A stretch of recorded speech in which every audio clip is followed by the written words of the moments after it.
Budget meal ba ang hanap? Pero gusto din ng masarap na ulam? Try mo yung recipe na ito.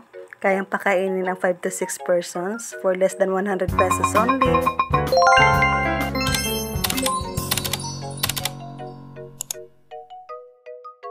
Let's see nga po dito sa less than 100 pesos only ay may pang-ulam ka na. Disclaimer lang po, yung ibang condiments ay hindi kasama sa computation kasi meron naman na ako sa bahay nito. Ang unang kailangan natin sa recipe na ito ay itong patola. Hiniwa ko lang ng paganito or pwede din pa cube, depende po sa inyo. Kailangan din po natin dito ng sibuyas, bawang, at kamatis para sa ating pagigisa. Ang nga nang bilihin ngayon, kailangan na talaga, marunong ka talaga mag-budget.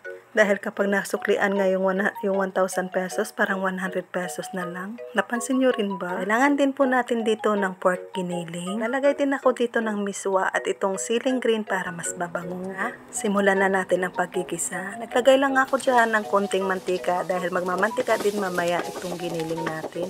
At sinunod ko na itong bawang at sibuyas. Pag okay na yung bawang at saka sibuyas, isunod na natin itong kamatis. Giniling pala na binili ko ay worth 35 pesos at yung patula yata ay 28 pesos. Kapag okay na yung bawang, sibuyas at kamatis, nilagay ko na rin itong giniling. Tinakpan ko lang yan para mas mabilis maluto at lumabas yung oil nito.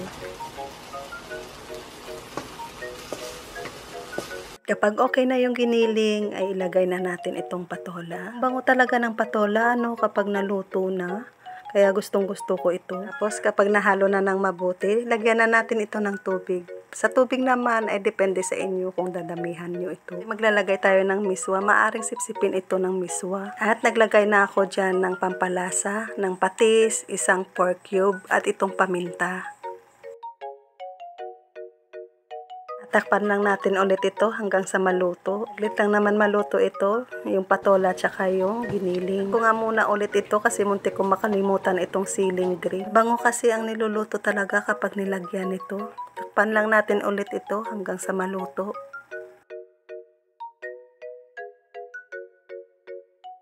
Huwag kalimutan na tikman ito para ma-adjust kung ano pa yung mga kulang na lasa. Sa akin ay saktong-sakto na yung lasa nito. Dahil okay na ako sa lasa, ay ilalagay ko na dito yung miswa. Pinutol-putol ko ito para hindi sila magdikit-dikit.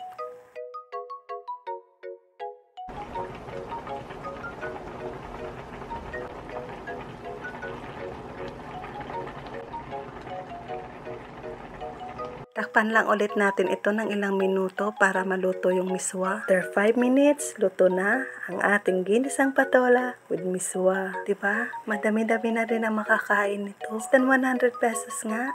May pang-ulam ka na. Mulang na. Madamo nga salamat sa paglantaw. Bye!